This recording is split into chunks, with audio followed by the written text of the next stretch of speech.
Oke, bismillahirrahmanirrahim. Assalamualaikum warahmatullahi wabarakatuh. Halo, perkenalkan nama aku Bella Firgitani Afifah dengan NIM 612.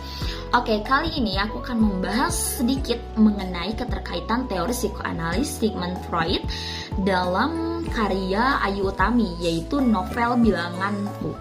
Di sini aku akan membahas semua perilaku yang dilakukan oleh para tokoh, yaitu kupu-kupu dan juga kaum sumbu pendek, yang mana semua perilaku mereka itu akan berkaitan dengan teori psikoanalis Sigmund Freud.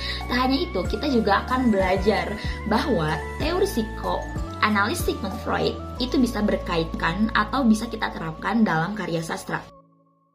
Oke, selanjutnya aku akan menjelaskan mengenai fenomena yang terjadi di dalam novel Bilanganku.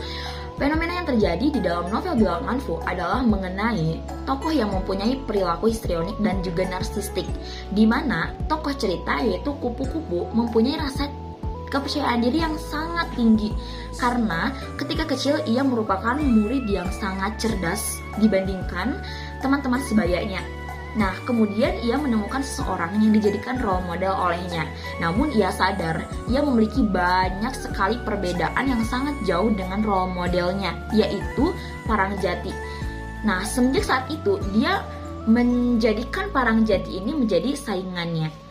Nah, dari sanalah kupu-kupu merasa bahwa ia akan kehilangan panggungnya dengan kehadiran Parangjati sebagai saingannya. Untuk itu, ia selalu ingin menjadi pemeran utama atau tokoh utama di mana warga-warga hanya memerhatikannya. Ia selalu memikirkan bagaimana caranya agar warga hanya memusatkan perhatian kepadanya. Namun, dari cara ia ingin menjadi pusat perhatian, sehingga egonya melakukan tindakan-tindakan yang tidak tepat sebagai pelampiasannya. Oke, selanjutnya aku akan menjelaskan mengenai fenomena yang terjadi berkaitan dengan teori psikoanalis Sigmund Freud. Yang pertama, adanya rasa terpinggirkan, termarginalkan, dan tersisihkan di dalam diri tokoh. Hal ini muncul karena ia merupakan seorang anak yang ditemukan oleh kedua orang tua angkatnya yang hanya diadopsi. Dan juga adanya perasaan dibandingkan dengan Parangjati. Perasaan yang ia rasakan ini sudah muncul semenjak ia kecil, sehingga tersimpanlah di alam bawah sadarnya. Yang kedua adalah dengan id yang dimiliki oleh kupu-kupu, maka muncullah super ego di mana ia ingin menjadi seorang pusat perhatian. Ia merasa bahwa dirinya lah bintang di sewu gunung. Perasaan ini muncul dikarenakan ia memiliki kemampuan akademis di atas rata-rata dibandingkan dengan teman sebayanya.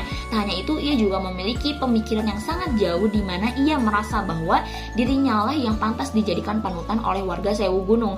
Namun mimpinya ini tidak terwujud karena adanya kehadiran Parangjati. Akibatnya, id yang dimiliki oleh kupu-kupu yang lebih kuat ini mengalahkan superego. Maka, yang ketiga, ego kupu-kupu pun mewujud pada sikap histrionik dan juga narsistik. Dengan kecenderungan ia ingin merebut kembali pusat perhatian karena kepercayaan dirinya yang begitu besar. Untuk kesimpulan dari pembahasan kali ini, bahwa teori psikoanalisa sangatlah relevan untuk digunakan dalam menganalisa kejiwaan ataupun kepribadian seseorang dengan baik.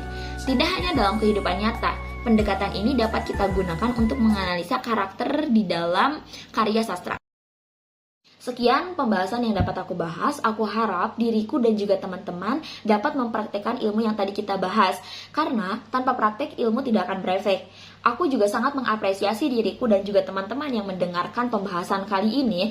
Karena dengan mendengarkan pembahasan kali ini, tandanya kita sedang berproses. Orang sukses itu adalah orang yang berproses. Dan juga aku berdoa semoga diriku dan juga teman-teman semoga sukses dan juga dapat menginspirasi. Karena sukses itu hanyalah masalah waktu, namun berproseslah setiap waktu. Wassalamualaikum warahmatullahi wabarakatuh. Terima kasih.